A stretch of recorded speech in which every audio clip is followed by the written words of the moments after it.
nous, on a un impératif, c'est celui d'une Ok. mesure forte de justice fiscale. Donc, nous, on a un moyen qu'on propose, c'est celui de la taxe Zuckman. On Oui. pense qu'il est bien pensé parce qu'il s'attaque notamment aux actifs professionnels et on sait qu'aujourd'hui, c'est pas des salaires que touchent les milliardaires, c'est plutôt des revenus liés aux actions. Et donc, ça permet d'aller chercher cette fortune-là avec une concentration des richesses en France qui aujourd'hui est inédite sur ces 20 ou 30 dernières années. Et simplement, si cette taxe Zuckman n'a pas de majorité aujourd'hui au Parlement, ce qui Oui. malheureusement semble être le cas, nous, on est prêt à discuter. Là, on n'est Bon. pas prêt à discuter, c'est de dire on va encore faire porter l'effort sur les classes laborieuses, les travailleurs, les retraités, pour exempter encore les rentiers. Là-dessus, effectivement, il n'y a pas de négociation possible sur ce principe. Gilles Boutin. Oui, on a compris que, comme vous le disiez, il y a une marge de manœuvre. Donc apparemment, vous souhaitez davantage de recettes, vous souhaitez également davantage de dépenses. Or, quand on regarde les niveaux européens, on est largement au-dessus sur les deux.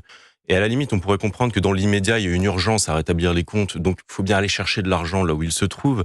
Cependant, est-ce que sur le long terme, vous concevez qu'il soit bénéfique pour notre économie, donc pour l'intérêt collectif, qu'on réduise cette pression sur les entreprises et sur les Français en général ?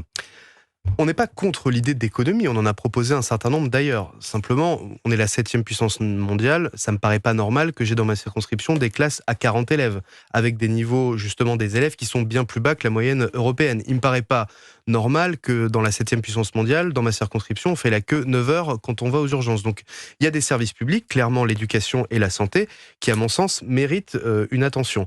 Par ailleurs, vous parlez de croissance, c'est aussi les collectivités qui, par leurs investissements, booste la croissance. Nous, ce qu'on craignait, c'est que les économistes disent que ce budget, tel qu'il est présenté aujourd'hui, ferait baisser de 0,2 points la croissance, car elle freinerait les investissements, notamment dans ce qui est la transition écologique. C'est la raison pour laquelle on est vigilant à ce qu'il faut faire des économies, oui, mais on regarde aussi ce que dit la Cour des comptes en disant qu'il y a environ 60 milliards de manque à gagner depuis 8 ans dans les caisses de l'État à cause de cadeaux fiscaux qui ont été faits, qui n'ont pas forcément été générateurs ni de création de richesse, ni de création d'emplois, mais plutôt d'augmentation des dividendes qui ont doublé ces dernières années. Je parlais tout à l'heure des 500 plus grandes fortunes. Leur fortune a été multipliée par 10 ces 20 dernières années. Donc, il y a bien un phénomène de concentration des richesses entre les mains de quelques-uns. Et nous veillons à ce que les Françaises et les Français qui travaillent et qui aujourd'hui n'arrivent plus à vivre de leur salaire, c'est bien ça le pacte républicain. Quand on travaille, à la fin du mois, on peut se nourrir, se loger, se soigner. Aujourd'hui, ça n'est plus le cas.